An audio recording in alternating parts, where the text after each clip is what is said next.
सभी प्यारे छात्रों का एक बार फिर से स्वागत है और अध्याय 3 में आगे बढ़ते हुए आज हम करेंगे प्रश्नावली 3.2 का ये दूसरा सवाल।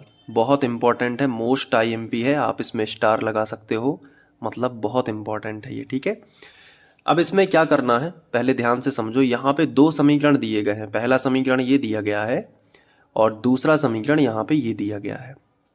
अब इन्होंने कहा है कि दोनों समीकरणों को पहले हल करो। अब किसी भी विधि से कर सकते हो, आप प्रतिस्थापन विधि से कर सकते हो और विलोपन विधि से भी कर सकते हो, लेकिन अभी तक आपको केवल प्रतिस्थापन विधि पता है तो उसी से हम करेंगे। और इन दोनों को हल करने से हमें x और y दोनों के मान पता चलेंगे।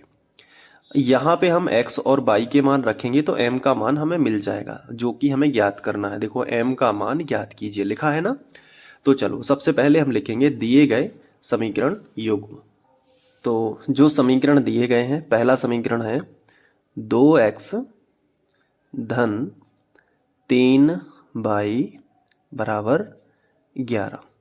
इसको बना लेते हैं समीकरण 1। ठीक है, कोई दिक्कत नहीं है, इसमें कोई बटे वाली संख्या नहीं है तो डायरेक्ट बना सकते हैं। ये जो दूसरा समीकरण दिया गया है 2x माइनस 4y और बराबर में दिया गया है माइनस का 24, इसे हम बना लेंगे समीकरण 2। ठीक है, इतना बन जाएगा। अब इसको हल करना है तो प्रतिस्थापन विधि का यूज करेंगे। प्रतिस्थापन विधि क्या कहती है, समीकरण 1 से शुरू करो। यानी प्रतिस्थापन विधि में समीकरण 1 से शुरुआत होती है। समीकरण 1 से हम समीकरण 3 बनाते हैं। तो हमने हेडिंग लगा दी समीकरण 1 से। अब पूरा समीकरण 1 हम यहाँ पे लिख लेते हैं, जो कि है 2x धन 3y बराबर 11। ये हमारा समीकरण 1 है। अब यहां से हम x का मान निकालेंगे तो y वाले पद का पक्षांतर करेंगे। तो ये 3y है ना, इसका पक्षांतर करेंगे तो पहले हम 2x लिखेंगे, ये y वाला पद छोड़ देंगे, डायरेक्ट लिखेंगे बराबर 11। बराबर 11। अब इस y वाले पद को इस तरफ लिखेंगे, प्लस का था तो माइनस का हो जाएगा 3y। अब चूंकि हमें x का मान निकालना है तो x अकेला होना चाहिए, लेकिन अभी तो x के साथ में 2 लिखा है तो ये 2 गुणा में है, और गुणा वाली संख्या कहाँ लेके आएंगे, बटे में। तो x बराबर आ जाएगा 11 माइनस 3y और बटे में कितना आ जाएगा, बटे में 2 आ जाएगा। अब हम इसे समीकरण 3 बना देंगे, कोई प्रॉब्लम तो नहीं है, बन जाएगा। यहाँ तक समीकरण 1 से ही हमने समीकरण 3 बनाया है, मतलब x का मान निकाल के। अब जो x का मान आया है समीकरण 3 में 11 माइनस 3y बटे 2, ये इस x की जगह पे लिख सकते हैं। यानी x का मान कहाँ रखना है, ये पूरा समीकरण 2 में। ठीक है, तो लिखेंगे x का मान समीकरण 2 में रखने पर, समीकरण 2 में रखने पर। ठीक है, समीकरण 2 में रख देते हैं। तो ये देखो यहाँ पे x लिखा है तो सबसे पहले क्या लिखा है, 2, तो हमने 2 लिख लिया। लेकिन 2 के बाद क्या लिखा है, x, तो x नहीं लिखेंगे। x का मान है 11 माइनस 3y बटे 2, कोष्टक में लिख दो 11 माइनस 3y और बटे 2, ये लिख दिया कोष्टक में। उसके बाद क्या है आगे, माइनस 4y बराबर माइनस 24, ये लिख लो, माइनस का 4y बराबर माइनस का 24। ठीक है, अगर ऊपर नीचे की संख्या कट रही है तो काट दो, तो ये कट गई, 2 से 2 कट गया, क्या बचा, कोष्टक हटा दो, 11 माइनस 3y और माइनस 4y है और बराबर माइनस का 24 है, ये लिख दो। ठीक है, बन जाएगा। आप चाहो तो यहाँ पे ये वाला चिन्ह भी लगा सकते हैं, इम्प्लाइजड कहलाता है, इस तरीके से लगाते। जहाँ ये कब लगता है, जब बीच में बराबर चल रहा हो। ठीक है, तो आप लगा सकते हो, बाद में भी लगा सकते हैं ना। बाई बाई एक तरफ कर लेते हैं और संख्या संख्या एक तरफ कर लेते हैं। तो देखो माइनस का 3y और माइनस का 4y, ये बाई बाई एक तरफ हो गया, संख्या को इस तरफ ले आते हैं तो बराबर में पहले से माइनस 24 लिखा था, इसको लिखा रहने दो। ये जो प्लस का 11 है, इसका पक्षांतर इस तरफ करेंगे तो माइनस का 11 हो जाएगा।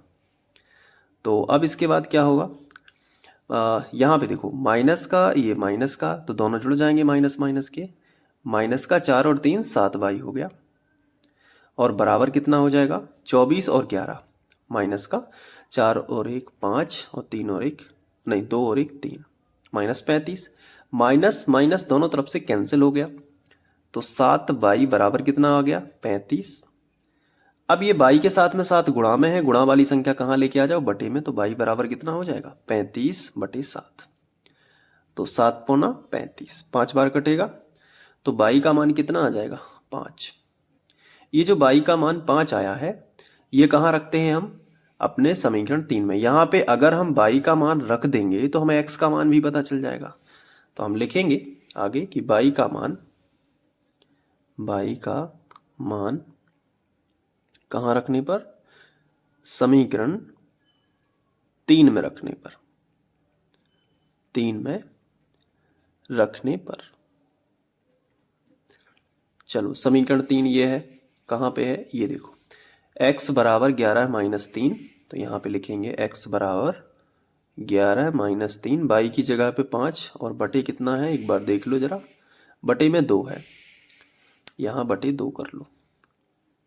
x बराबर 11 माइनस 5 दिया 15, बटे कितना आ जाएगा 2, तो x बराबर 15 में से 11 घटा दूँ तो माइनस का 4 और बटे 2, 2 दूनी 4, यानी माइनस का 2 आ जाएगा उत्तर। तो x का मान कितना आ गया माइनस का 2, ये भी हाईलाइट कर दो। अब लिखेंगे कि चूंकि दिया गया है,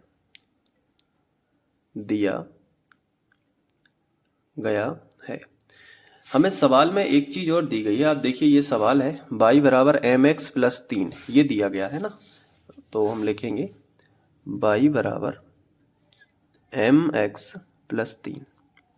अब y का मान और x का मान निकाल चुके हैं, ये देखिए y का मान 5 है और x का मान -2 है, रख देते हैं। y का मान कितना है 5, तो यहाँ पे रखा 5 बराबर m, x की जगह पे -2 रख दिया और प्लस कितना है 3, मतलब x और y की जगह पे जो मान निकाले हैं वो रख देना है।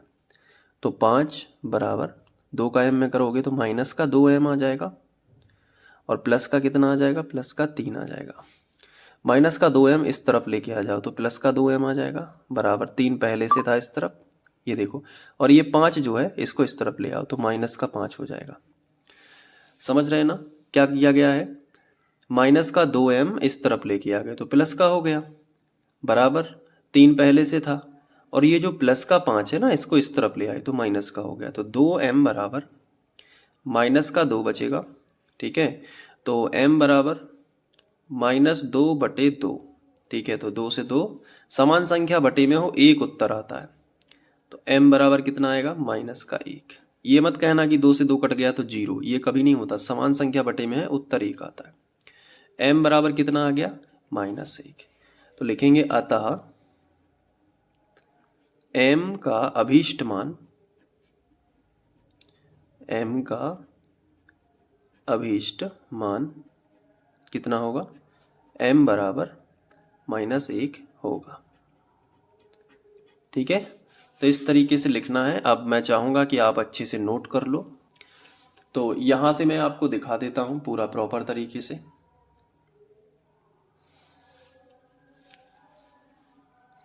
इसके बाद यहाँ पे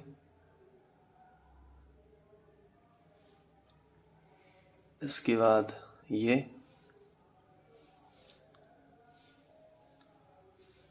फिर ये वाला, इसके बाद यहाँ पे, फिर ये। तो उम्मीद है कि आपको ये सवाल अच्छे से समझ में आ गया होगा। बाकी के वीडियोस देखने के लिए आप प्लेलिस्ट चेक कर सकते हैं जो कि डिस्क्रिप्शन में भी है और यहाँ पे भी आपको दिख रही होगी। आगे बढ़ते हैं, नेक्स्ट सवाल करते हैं। Thank you.